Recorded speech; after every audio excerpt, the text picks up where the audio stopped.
Friends, आज की हमारी ये वीडियो अध्याय 1 रेफ्रिजरेटर परिचय के पार्ट 2 से संबंधित है। आज की इस वीडियो में हम रेफ्रिजरेटर कितने प्रकार के होते हैं इसके बारे में चर्चा करने वाले हैं। फ्रेंड्स, यदि आपने अभी तक हमारे इस कोर्स के पीछे के सभी वीडियो को नहीं देखा है तो उन सभी वीडियो के प्लेलिस्ट का लिंक आपको इस वीडियो के डिस्क्रिप्शन बॉक्स में मिल जाएगा, जहां से आप उन सभी वीडियो को भी देख सकते हैं। तो चलिए फ्रेंड्स, आज की इस वीडियो को प्रारंभ करते हैं।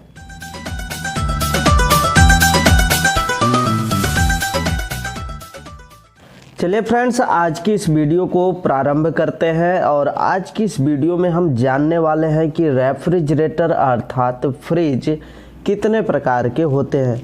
वैसे तो यह एक साधारण सा सवाल है, लेकिन फिर भी हमें इस पर चर्चा करना ज़रूरी है, क्योंकि हम आगे इसी के आधार पर ही इन सभी फ्रिजों की रिपेयरिंग के बारे में सीखेंगे।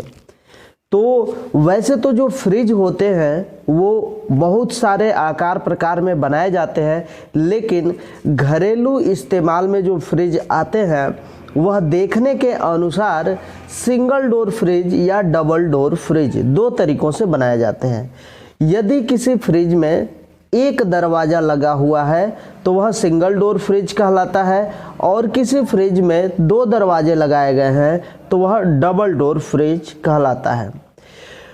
सिंगल डोर फ्रिज की जो कूलिंग होती है वह डायरेक्ट कूलिंग होती है, मतलब कि जो एवापोरेटर होता है, जो ठंडा करने वाला भाग होता है फ्रिज के अंदर, वह डायरेक्ट ही पूरे फ्रिज को ठंडा करता है। पूरे फ्रिज के अंदर की जो एरिया होती है उसको डायरेक्ट ही ठंडा करने का काम करता है।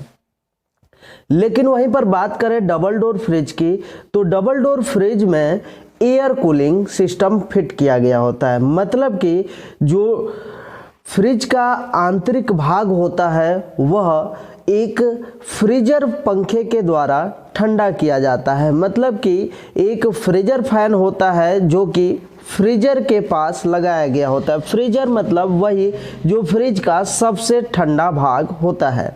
वहीं पर एक पंखे को लगा दिया जाता है और वह पंखा फ्रिज के नीचे के तरफ और ऊपर के तरफ दोनों भागों को ठंडा करने का काम करता है, और वह अपने हवा के मदद से करता है। इसलिए डबल डोर फ्रिज को एयर कूलिंग सिस्टम के द्वारा बनाया गया होता है। फ्रेंड्स, अब हम आगे बात करते हैं कि कार्य के अनुसार जो फ्रिज होते हैं वो कितने प्रकार के हो सकते हैं। तो कार्य के अनुसार फ्रिज दो प्रकार के होते हैं। एक होता है नॉन इन्वर्टर मॉडल फ्रिज और दूसरा होता है इन्वर्टर मॉडल फ्रिज। ये दोनों फ्रिज भी सिंगल डोर या फिर डबल डोर मॉडल में बनाए जाते हैं। बात करते हैं नॉन इन्वर्टर मॉडल फ्रिज क्या होता है।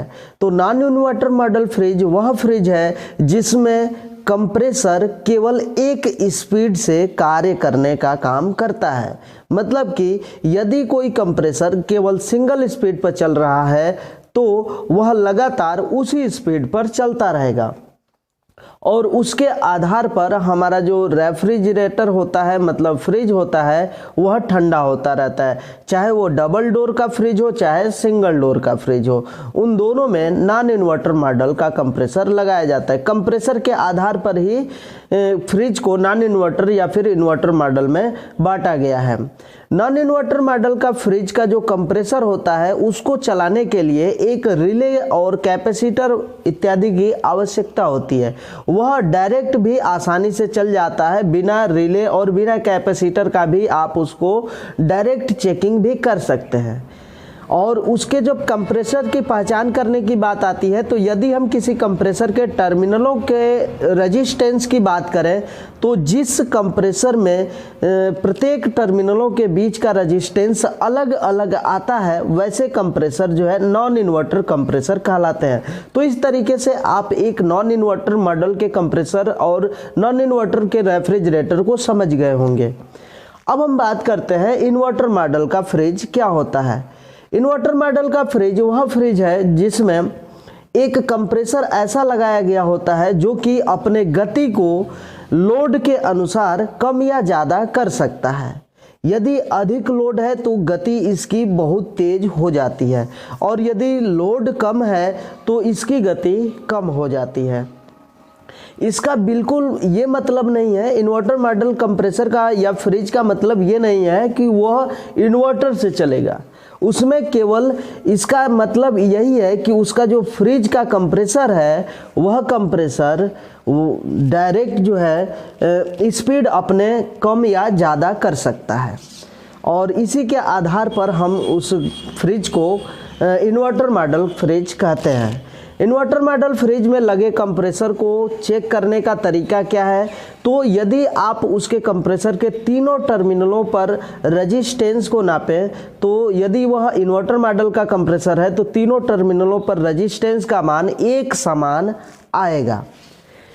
और यदि उसको स्टार्ट करने की बात आती है तो वह बिल्कुल भी रिले या फिर ओएलपी तो लगा रहेगा, रिले या कैपेसिटर इत्यादि से वह चालू नहीं हो सकता, या फिर यदि आप उसको चाहें कि डायरेक्ट स्टार्ट कर लें तो नहीं हो पाएगा।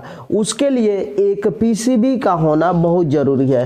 तो इस तरीके से आपको पता चल गया होगा कि नॉन इन्वर्टर मॉडल और इन्वर्टर मॉडल के फ्रिज में क्या डिफरेंट होता है। फ्रेंड्स, हम उम्मीद करते हैं कि आज की हमारी ये वीडियो आपको समझ में आई होगी। यदि आपको कोई सवाल न समझ में आया हो या फिर कोई टॉपिक न समझ में आई हो तो आप हमारे कमेंट बॉक्स में अपना सवाल पूछ सकते हैं। तो चलिए फ्रेंड्स, आज के लिए बस इतना ही। मिलते हैं नेक्स्ट वीडियो में एक नेक्स्ट टॉपिक के साथ। तब तक के लिए जय हिंद, जय भारत।